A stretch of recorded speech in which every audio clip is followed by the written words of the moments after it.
This is TWiT. I think this is, I'm not a lawyer. I'm not sure what the rules are, but I think this is the first step to making it a rule of the land. Customs and Border Patrol is going to ask any, let me see if I can find the notice. Visa applicants. Any visa applicant. This is even if a tourist visa. This is not just to live here. Permanent residency, but this is just somebody who wants to visit. Yep. Would be required to hand over 5 years worth of social media postings. Well, their accounts. Well, their accounts. Yes. Account identifiers, phone numbers they've used in the past 5 years. I was pleased to see that it doesn't include passwords so they can check your private messages. Even so, okay. Well, you're assuming they can't with warrants and subpoenas and I mean, that would be too much all work, they would need though. is a username, right? On a per, you couldn't do that for every single person. That'd be too much work. You couldn't get a subpoena for each one, but the online application for a non-immigrant visa would include, and by the way, it's submitted electronically over an encrypted connection, by the way. So the applicant will be instructed to provide social media information, their accounts, email addresses, and phone numbers used over the past 5 years. Whether the applicant's been deported or removed from any country, whether specified family members have been involved in terrorist activities, all that I understand. But really, they need the tweets. They need all the tweets. And that is going to be, you said you saw Chris Saad. Yes. Or you talked to him. I talked to him, yeah. He's in Australia. Former head of product at Uber. He's back down in his home country. But what was his reaction? He said, I won't be in the U.S. for a while, which also makes sense because they're not just looking at your profile when you give an account. They look at every profile you've ever associated with. And what if you're a third degree connected to a terrorist you wouldn't necessarily know? Well, and by the way, if you were a terrorist, would you be tweeting, I can't wait to come to the U.S. and blow things up? Maybe in your DMs.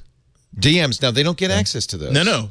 They have access to your username. Who knows? If they go to Twitter and say. If there is this, like, deep vetting that's supposed to be coming through for certain countries, they might have, like, a blanket, say they're not American citizens. So right. They don't have the same protections. Yeah. This would affect 14 million visa applications a year. That's insane. Yeah. And it would take time. I don't know if it makes us safer. Yeah. That's the real question. I don't remember my MySpace username. I mean, I don't think they don't want that one. I just 5 years, any accounts that, I mean. Oh, geez. I wouldn't even know all the sites I've joined for a day. But, like, I just deleted, about 2 months ago, like, all my tweets. Really? Yeah. Yeah. Well, I mean, I was on Twitter since I was, like, 17, and I didn't want those following me around for life. Like, back in 2008. Is there a button that you can push that says delete all your tweets? There's an app called, Tweetaside. I think it's like $3 in the App Store. Tweetaside. Yeah, Ryan Lawler got me on that. I committed tweet. So if I'm the Department of Border Protection, I'm not going to let you into the country at all because who knows what was in those tweets? You're hiding something. Well, Wilhelm. I got a bunch. I got what kind of name is ones. Wilhelm anyway? It's German. Yeah. Okay. You're not getting in. Okay. No, but the cool thing is if you just delete your tweets, what are they going to do about that? Well, I mean, like they presume your social media accounts will maintain the fidelity. Well, it's deleted from your end, right? Oh, yeah, fair enough. This is not, I mean, they have been doing this for applicants selected for extra scrutiny. Have you ever been selected for extra scrutiny? Yes, I have. Yes, they write SS. I married her. You married extra scrutiny? Oh, no. Oh, you're talking about. That's the first pickup line. Hi, Wesley. I'd like some extra scrutiny. It worked? No, I'm talking about CPB. Oh, okay. CBP. Well, you're okay. Now, I feel like we talked yesterday to a family. We get a lot of visitors from all over the world. Yesterday, we had a family visiting for Berlin. I asked them. They said, yeah, we would be much less likely to come to the U.S. Tourism is down 30 or 40% because of this stuff that's going on. Daniel, you came from Sweden. If they asked you that the next time you come to this country, would you think twice about coming here? Maybe, maybe not? You might. It seems like it would be a deterrent to some people. And maybe even, I mean, look, people are deleting Facebook for no apparent reason. For actually many apparent reasons. Very evident reasons why people are leaving Facebook. So this has been going on in the past, but they're asking now apparently 65,000 people last year got this extra scrutiny, but they're asking now that they could do it for all 14 million. Now, it doesn't mean necessarily, they have the information. Would they use it? I don't know.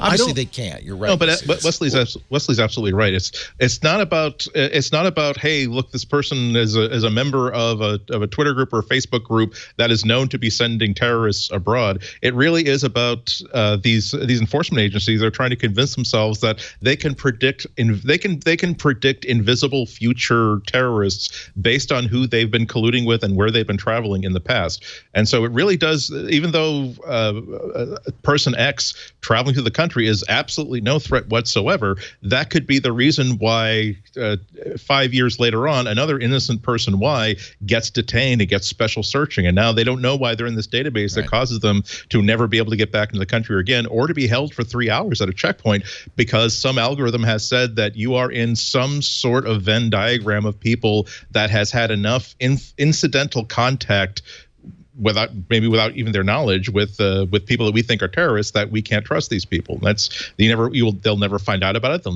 never be able to fix it, and they'll never be able to escape it. So that's why this stuff can be really scary. This proposal went up on Friday. It is a 60-day notice. You can actually comment, and I hope people will, by going to regulations.gov. That helps with internet privacy, right? And and search for docket number DOS 2018-002. I see there are a total of 10 public comments so far. So we're just really on our way. Well, they dropped it on Friday before a holiday and religious weekend. 10. And that's a great way to stuff it away from the news cycle, right? This is why Tesla announced that its recent crash had autopilot turned on at Friday. That's true. Like Friday on the long weekend. It's called taking out the trash. So you do with any story you don't want, you just drop it when everyone's home. So, I mean, it's smart. It's also frustrating. I mean, this is a huge policy change. And back to Andy's comment, I don't want the government to really build this muscle. This is not something I want them to get good at. I mean, this is a relatively early look at what they could do with this down the road for all of us, but it's naive or not, but I just don't want them to get better at it. It's not a good skill for the government to have. Right. Yeah. And by the way, all 10 comments, I'm just going to say this, 100% of the comments so far are very negative.